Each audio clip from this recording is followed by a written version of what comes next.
I know. Gage's armor design is iconic. And yeah, maybe I shouldn't be messing with it with my grubby little hands. But let's be real for a sec, everyone. And I mean everyone. The first time we saw it, we all thought, bro, what the hell is this dude even wearing? I'm not here to erase the design from your memory or pretend it never existed. I'm just trying to give it a bit of meaning, make it make sense, while still keeping a bit of that chaotic drip and those warm colors intact. If you know me, you already know I freaking love Gage. And if you don't know me, well now you do. I freaking love Gage.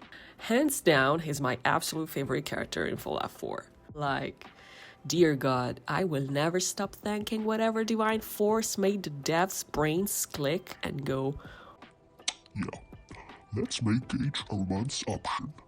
Thank you. Thank you a million times. Obviously, I'm not gonna mess with his face, hair, or beard. I have zero intention of yesifying him. Okay? He's ugly, and that's exactly how he should be. And by ugly, I mean he's painfully beautiful, of course. I seriously can't stand all those mods where they completely redo Gage's face and turn him into some generic pretty man. Like, who the hell is this guy?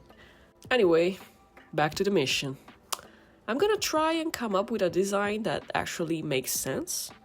Something that looks cool and is actually wearable, because let's be honest, what Gage wears in game, there's no way that man could even hold his standard weapon, which is like a full-on assault rifle.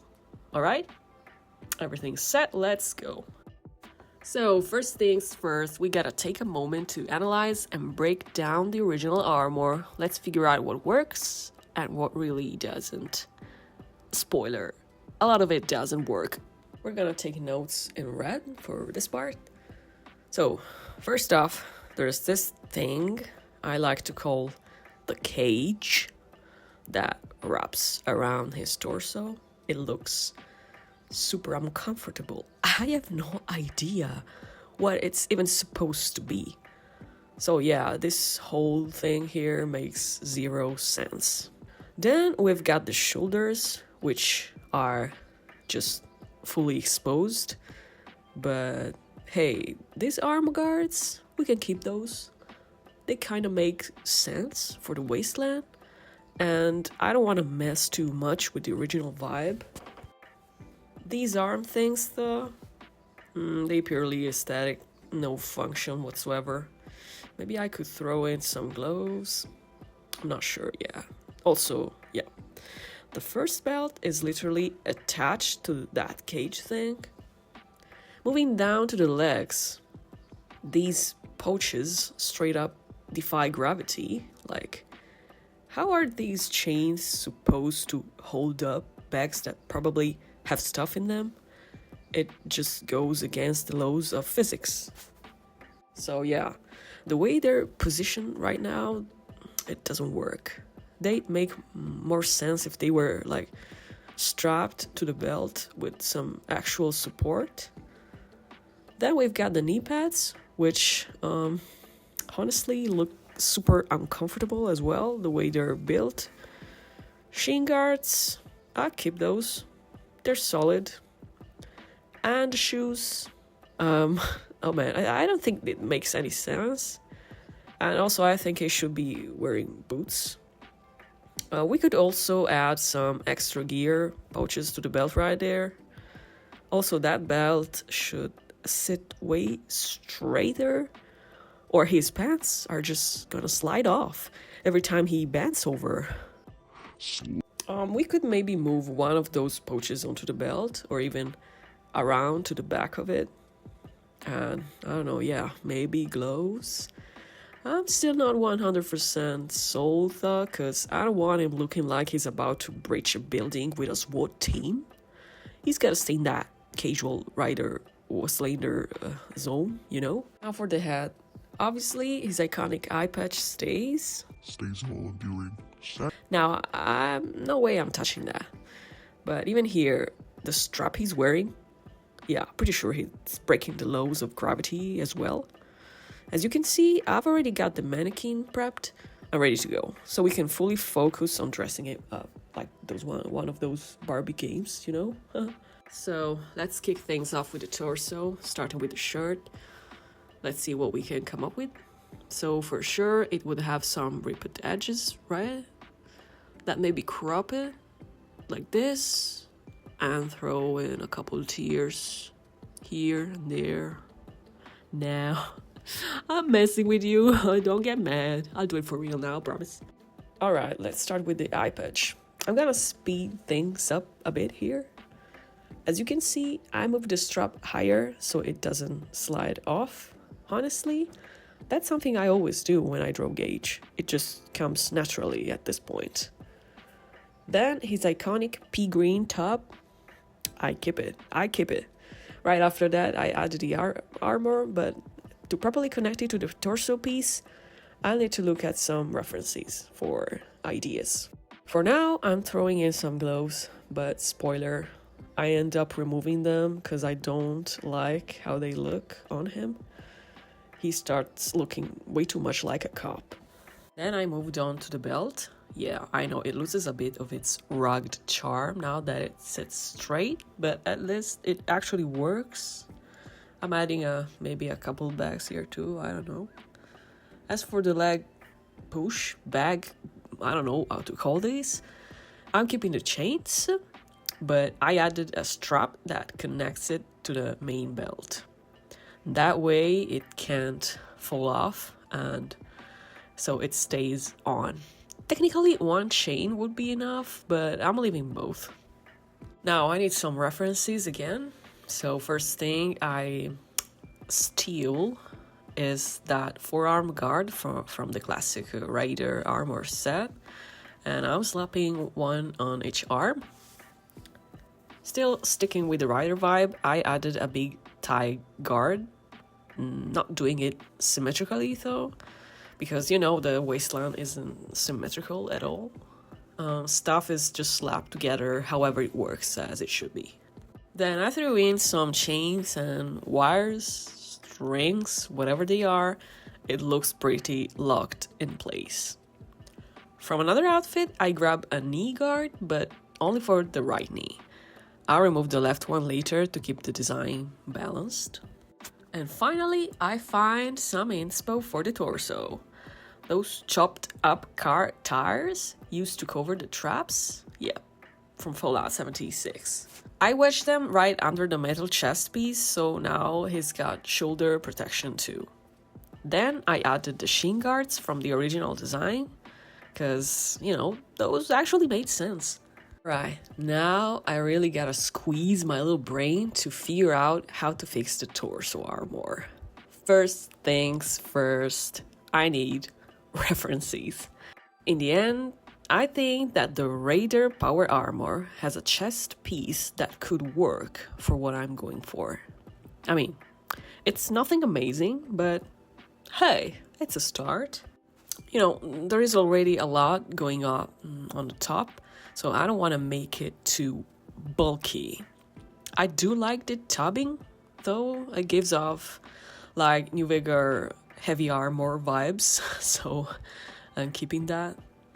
I also added a few bolts and spikes to bring back that construction site chaos energy from the original armor. Also, I removed the stomach piece so I could slot the belt in like the original design. So it makes it more look like one single solid piece. And no, don't ask me how is he supposed to take this thing off. I didn't ask myself either. There must be a way, probably. Okay, done. I also tweaked the belt a bit. It was way too straight. We don't like straight thing here. And let's be real, it's not sexy, all right? A little bit tweaked, more better. So here I added some extra fabric under the forearm guards, but I'm gonna scrap that later because it's just not wild enough. And we all know, Gage is a wild dude. Now, I am asking myself, how do I connect these old shoulder pads to the new armor setup, which, by the way, is something no one asked when designing the original. But of course, the answer is obvious. Soft rubber tubing seals. Perfect. All right, moving on to the feet. Delicious and juicy. I hope I can fix this and make it like a Nico or something with the editing program. Otherwise, it's just gonna be cringe. Anyway. Like I said during the analysis, boots are the way to go. I think he might actually be wearing boots in the original design too, but since they're hidden under the pants, they just end up looking like sneakers. And in the end, I have to admit it, I kept those dumb little toe patches. I know, they're useless and purely aesthetic, but at least they're not uncomfortable or limiting in any way. Actually, maybe they do serve a purpose, like steel toe boots or something. All right, done. Now, it's time to throw on some colors just to see if everything's working. So, catch you after the time lapse.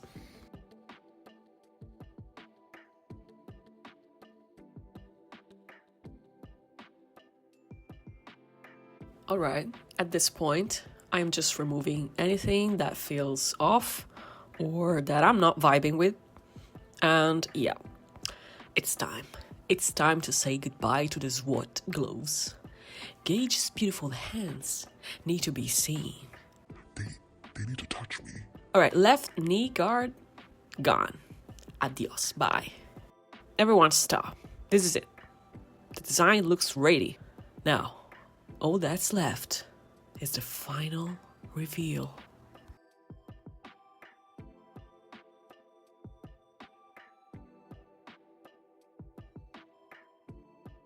What do you think? I gotta say, the final result is way more demure than I expected.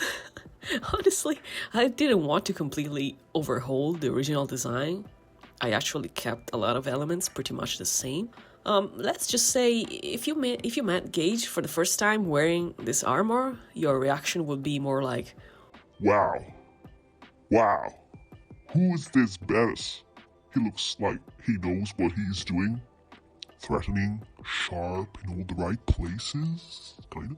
Whereas with classic Gage, it's more like, Whoa. What the hell am I even looking at? you're confused, you're disoriented, your brain just short circuits. And honestly, that's probably the exact effort Gage is looking for.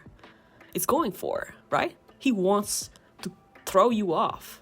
And now I get it. Now I really get it.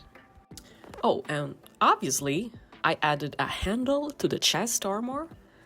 Felt like the kind of practical detail Gage would actually need. Wink, wink. So yeah, that's it. If there's any modder out there interested in bringing this armor into the game, you totally have my blessing. Like, I don't know, I would scream. That said, the original armor is still iconic. And honestly, I'm not gonna lie. It's still my favorite. I just, the secret, I just hate drawing it. I hate drawing it every single time. All right, I'm gonna go lie on the floor and stare at the ceiling while thinking about Poltergeist. If you liked the video, I don't care, whatever. Catch you next time. And remember, do not yassify Gage. I'm gonna kill you. Ever.